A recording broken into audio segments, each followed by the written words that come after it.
Hello everyone, কেমন আছো তোমরা সবাই? আশা করছি আমার সকল ফ্রেন্ডস যেখানে আছো খুব ভালো আছো। আমিও খুব ভালো আছি। আমি আমার সকল ফ্রেন্ডসদেরকে আমার চ্যানেলে স্বাগত জানাই। যারা আমার নতুন সাবস্ক্রাইবার আছো তাদের অনেক থ্যাংক ইউ জানাই আমার চ্যানেলটাকে সাবস্ক্রাইব করে আমার পাশে থাকার জন্য, আমার ফ্রেন্ড হওয়ার জন্য। আর যারা আমার নতুন ভিউয়ার্স আছো, মানে যারা আমার ব্লগ দেখছো অথচ আমার চ্যানেলটাকে এখনও সাবস্ক্রাইব করছো না, তাদের আমি বলবো কেন ওয়েট করছো, করে দাও এবার আমার চ্যানেলটাকে সাবস্ক্রাইব করে আমার ফ্রেন্ড হয়ে যাও প্লিজ।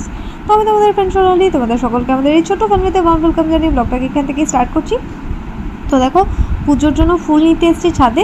আজকে তো অষ্টমী, তাই ভাবলাম ঘরের ফুল দিয়ে আজকে পুজো করি।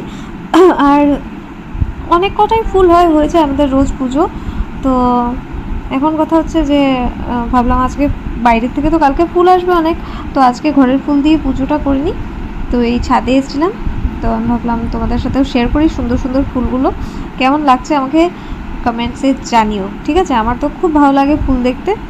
আর শীতের দিনে আরও বেশি ফুল হয়, বুঝতেই পারছো। বৃষ্টির দিনে শিলচরে আমাদের গাছে অ্যাটলিস্ট এত ফুল হয় না, কলি টলিগুলো পচে যায়।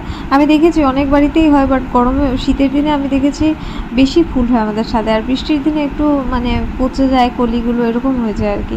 তো বাইরে থেকে কিনেই আনতে হয়। তো এই দেখো ফুল যতটা হয়েছে নিয়ে নিয়েছি। আর এই যে মানে একটা পার্সেল এসেছিলো সকালবেলা মিশো থেকে, হ্যাঁ এটা শ্রুতি অর্ডার করেছিল। তো আমার আর ওর জন্য একটা নাথ অর্ডার করেছিল, বাট আমাকে দেখছি স্যুট করছে না লাগানোর পর। দেখাবো আমি তোমাদেরকে। তো বেশ সুন্দরই ছিল নাথগুলো, তো ভেবেছিলাম পরবো নবমীর দিন। তো দেখি কি করি, এখনও বলা যাচ্ছে না, ঠিক করিনি এখনও, কী করি দেখা যাবে। আর চলো এবার পুজো টুজো করে নিই। তো এই যে বাজার চলে এসছে, কালকে নবমীর পুজো, কন্যা পুজো হবে, তাই বাজার টাজার হয়ে গেছে। আর এখানেই এনে রেখেছে কারণ ভোগও হবে। তো এই দেখো আজকে নারকেল ভোগ দিতে হয়, তাই মাকে নারকেল দিয়েছি আজকে ভোগে।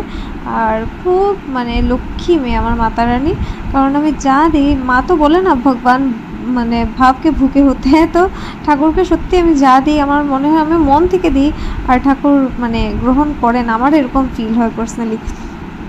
তো এরপর দেখো আমি বড় পিসির ঘরে এসেছিলাম, আর বড় পিসি খুব সুন্দর করে পুজো দিয়েছে আজকে। দেখো মানে রোজ পিসি খুব সুন্দর করে এরকমই সাজিয়ে গুছিয়ে পুজো দেয়। তো আমি ভাবলাম আজকে পিসির ঠাকুর ঘরটাও তোমাদের সাথে শেয়ার করি।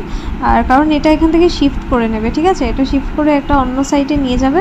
যদিও পিসি বলে আমার এই জায়গাটাতেই মানে ঠাকুর ঘরটা একদম মানে ঠিক লাগে, বাট কোনো একটা রিজনের জন্য মানে এটা এখান থেকে শিফট করে পাশে নিয়ে যাবে, মানে নতুন ঠাকুর ঘর বানানো হবে। তো তখন তো দেখাবোই, তো ভাবলাম এই ভিডিওটা করে রাখি, আমার ব্লগে থাকবে। আর যখনই আমরা মিস করব আগে ঠাকুর ঘরটা, তখন দেখবো ব্লগটা। আর এই যে আমাদের ছোট্ট মহাদেব পিসির ঘরে, মহাদেব নাকি ছোটোই রাখতে হয় ঘরে, বাট আমার একটু বড় রাখার ইচ্ছে, মানে জাস্ট আর একটু বড়। কারণ আমাদের মহাদেবটা না এত ছোটো মোটো যে কি বলবো, মানে ফুল রাখা যায় না, মাথায় পড়ে যায় উনি, ঠিক আছে? তাই ভাবছিলাম যে একটু বড় রাখবো, যেন মাথার মধ্যে একটু ফুলটা তো টিকে থাকে, বেলপাতাটা তো থাকে। বেচারা এত ছোট, একটু বড় বেলপাতা দিলেই নড়ে টড়ে মানে নড়ে চড়ে যায়। আর এই যে বাঁকে বিহারিজি, এটা পিসি বাঁকে বিহারিতে গেছিলো তখন নিয়ে এসেছিলো মানে বৃন্দাবন থেকে। আর এই যে দেখো খুব সুন্দর মানে লক্ষ্মীর পুরো এই জায়গাটা। আর এখানেই মানে মাতা রানীকে মানে বসিয়ে রাখে আর কি পিসি নর্মালি। তো এখানে খুব সুন্দর লাগছে দেখতে, আর আমি ভাবলাম তোমাদের সাথে শেয়ার করে দিই। আর জগন্নাথটা দেখো খুব সুন্দর করে সিংহাসনে বসিয়েছে, পিসির খুব পছন্দ। সবসময় বলে তোরা যে পুরী থেকে এনে দিয়েছিলে জগন্নাথটা খুব কিউট, আমার যা ভালো লাগে সবসময় বলে। আর এই ঠাকুরঘর মানে এই যে সিংহাসনটা না পিসু বানিয়েছে, এটা কিন্তু প্লাস্টিকের একটা কিচেন র্যাক, এটা পিসু কেটে বানিয়েছে। মানে ভাবতে পারছো, এটা দেখে বোঝা যায় এটা প্লাস্টিকের কিচেন র্যাক। এটাকে মানে এত সুন্দর করে কাস্টমাইজ করেছে পিসু, নিজের হাত দিয়ে করেছে, ঠিক আছে? এত কর্মঠ না আমার পিসু। আর আমার বাবা, কি বলবো, আমার বাবাকেও আমি কি বলবো, এত সুন্দর কাজ। তবে এখন দেখি বাবা একটু উল্টোপাল্টা কাজ করে, বয়সও হয়ে গেছে, কোনোরকম করে রেখে দেয় আর কি। আর এই যে পিসি দেখো কুমারীকে দেবে, এগুলো তোমাদের সাথে আজকে শেয়ার করে দিচ্ছি, কারণ কালকে আমাদের ঘরেও কুমারী পুজো হবে, আর পিসিও পার্সোনালি নিজের ঘরে তো করবে। তো তার জন্য আমি ভাবলাম যে তোমাদের সাথে একটু শেয়ার করে দিই। তো এই যে টিফিন বক্সটা, এই প্লেটটা, আরও অনেক কিছু আছে, লিপস্টিক, কাজল, এই যে পেন্সিল সেট, তারপরে এই হেয়ারব্যান্ডটা, আরও অনেক কিছু আছে, ঠিক আছে? আমি যদি পারি তাহলে তো কালকে তোমাদের সাথে শেয়ার করব, আর না হলে তো আচ্ছা আর কি করা যাবে। আর এই দেখো আজকে অনেক দিন পরে সন্ধ্যেবেলায় মানে একটু বিকেলে এসেছিলাম, সন্ধে হয়ে গেছে।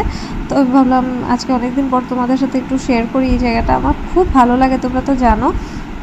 আর আজকে এসে আমি এতই মানে গুম হয়ে গেছিলাম সানসেট দেখতে দেখতে। সানসেট তো এখান থেকে ফুললি দেখা যায় না, বাট যতটুকু দেখা যায় তো আমার এত ভালো লাগে ওই টাইমটা। আর আমি তাই ভাবলাম তোমাদের সাথে শেয়ার করে দিই। আর এই দেখো পিছনের না, আমাদের পিছনে একটা গলি আছে, ওখানে দুর্গাপুজো হচ্ছে, তাই ভাবলাম তোমাদের সাথে এটাও একটু শেয়ার করে দিই।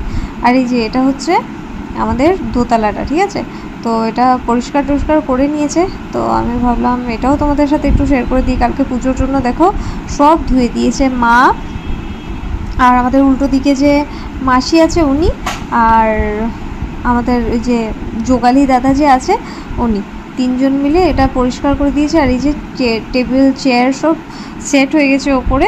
আর এরপর দেখো এসে আমি নিচে একটু সেদ্ধ ভাত করেছি, আমি পিসি আর শ্রুতি আজকে একটু সেদ্ধ ভাতই খাবো, কারণ কালকে অনেক কাজ, তাই আর আজকে তামঝাম করিনি, সেদ্ধ ভাতই খেয়ে নিয়েছি।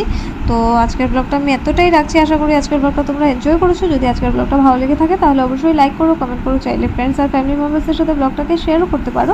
তো দেখা হচ্ছে কাল একটা খুব সুন্দর ব্লগে। খুব ভালো থেকো, টাটা, আর হ্যাপি নবরাত্রি।